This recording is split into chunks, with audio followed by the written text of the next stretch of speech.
باب قول اللہ ونضع الموازین القسط لیوم القیامہ، اللہ تعالیٰ کے قول کی تفسیر کا بیان۔ اور ہم قائم کریں گے میزان عدل کو لیوم القیامہ، قیامت کے دن۔ ظاہر یہ ہے کہ اس باب کا مقصد معتزلہ پر رد ہے،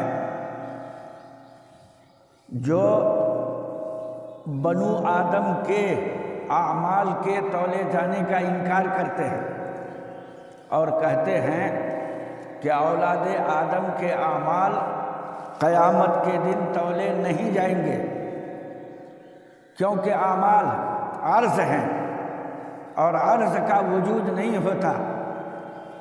تولی وہ چیزیں جاتی ہیں جن کے جسم ہوتا ہے، جن کے اندر وزن ہوتا ہے۔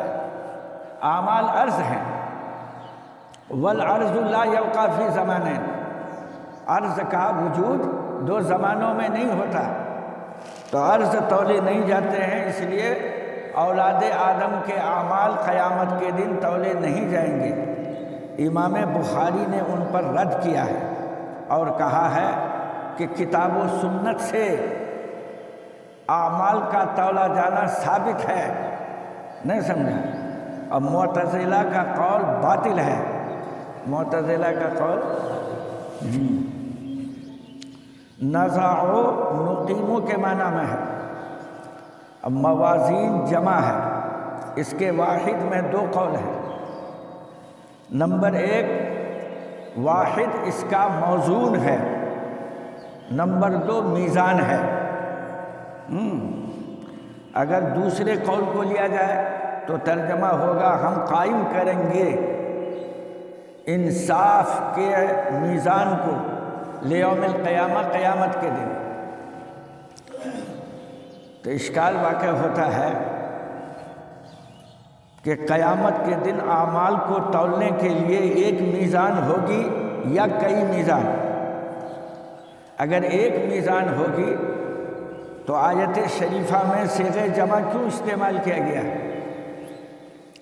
تو جواب یہ ہے کہ صیغہ جمع اشخاص کے تعدد پر محمول ہے، اشخاص کے تعدد پر محمول ہے، متعدد لوگوں کے اعمال تولے جائیں گے، اس لیے صیغہ جمع لایا گیا۔ یا صیغہ جمع تعدد اعمال پر محمول ہے، صیغہ جمع تعدد اعمال پر محمول ہے۔ بنو آدم کے اعمال میں متعدد عمل ہوں گے، زکوٰۃ دینا ایک عمل ہے، حج کرنا ایک عمل ہے، نماز پڑھنا ایک عمل ہے۔ ہر عمل کو تولنے کے لیے ایک ایک میزان ہوگی، اس اعتبار سے صیغہ جمع استعمال کیا گیا۔ اور اکثر علماء نے یہ کہا ہے کہ صیغہ جمع کو تعظیماً لایا گیا ہے، صیغہ جمع کو تعظیماً لایا گیا ہے، میزان تو ایک ہی ہوگی۔ اور اس میزان کے بارے میں حضرت عبداللہ بن عباس کی روایت ہے، سرکار دو عالم صلی اللہ علیہ وسلم نے ارشاد فرمایا کہ لہو لسانان، اس میزان کی دو زبانیں ہوں گی، وکفتان، اور اس کی دو ہتھیلیاں ہوں گی۔ اسی میزان سے بنو آدم کے اعمال تولے جائیں گے۔ وَأَنَّ أَعْمَالَ بنی آدم، اور بلا شبہ بنی آدم کے اعمال، وَقَوْلَهُمْ يُوزَنْ، اور ان کا قول کہ بنو آدم کے اعمال وزن کیے جائیں گے، بنی آدم کے اعمال قیامت کے دن تولے جائیں گے۔ تو سوال یہ ہوتا ہے کہ جب اعمال کا وجود نہیں ہے تو یہ اعمال تولے کیسے جائیں گے؟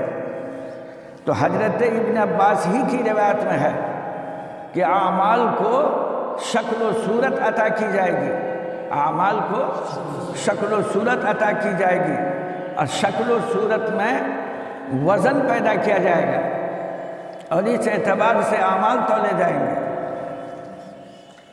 نیک لوگوں کے اعمال اچھی شکل و صورت میں لائے جائیں گے، گندے لوگوں کے اعمال بری شکل و صورت میں لائے جائیں گے، اچھے اعمال ترازو کے ایک پلڑے میں رکھے جائیں گے اور گندے اعمال ترازو کے دوسرے پلڑے میں رکھے جائیں گے۔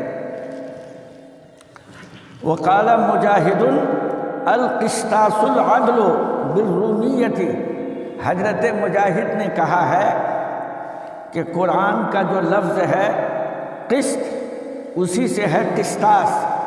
قسطاس کے معنی آتے ہیں انصاف کرنے کے، رومی زبان کا لفظ ہے اور اس لفظ کو عربی بنا لیا گیا ہے۔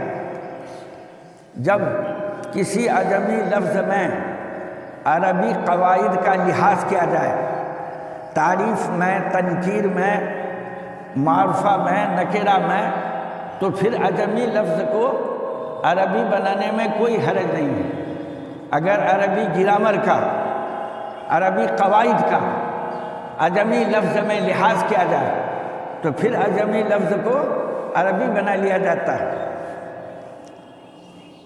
اور کہا جاتا ہے کہ قرآن پاک میں جو لفظ قسط آیا ہے یہ مصدر ہے اور یہ مقسط کا مصدر ہے۔ تو اشکال واقع ہوتا ہے کہ قسط تو مصدر مجرد ہے اور مقسط مصدر مزید فی کا اس میں فاعل ہے۔ مقسط کا مصدر اقساط ہے، باب فعال سے، نہیں سمجھا؟ تو جب مقسط کا مصدر اقساط ہے تو قسط کو مقسط کا مصدر کہنا صحیح ہوگا؟ قسط تو مصدر مجرد ہے، اب مقسط مصدر مزید فی کا اس میں فاعل ہے۔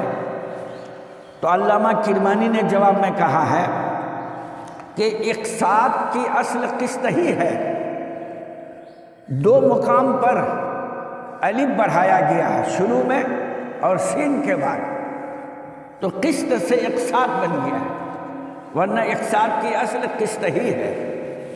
تو یہ کہنا صحیح ہے کہ قسط مقسط کا مصدر ہے۔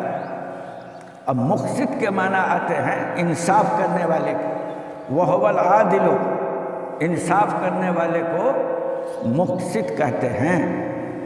علماء نے کہا ہے کہ لفظ قسط لفظ مشترک ہے، دو معنوں میں استعمال ہوتا ہے، جور اور ظلم کے معنی میں، عدل و انصاف کے معنی۔ بعض نے کہا کہ قسط صرف جور کے معنی میں استعمال ہوتا ہے، لیکن آیت شریفہ میں قسط جور کے معنی میں نہیں ہے، عدل کے معنی، اور عدل کے معنی میں مجازن ہے، حقیقتاً نہیں۔ قسط کے حقیقی معنی جور اور ظلم کے ہیں، اب مجازن یہ ظلم کے انصاف کے معنی میں استعمال ہوتا ہے۔ اور اسی قسط سے اس میں فاعل کا صیغہ ہے قاسط۔ قاسط کہتے ہیں جائر اور ظلم کرنے والے کو، قرآن کا لفظ ہے۔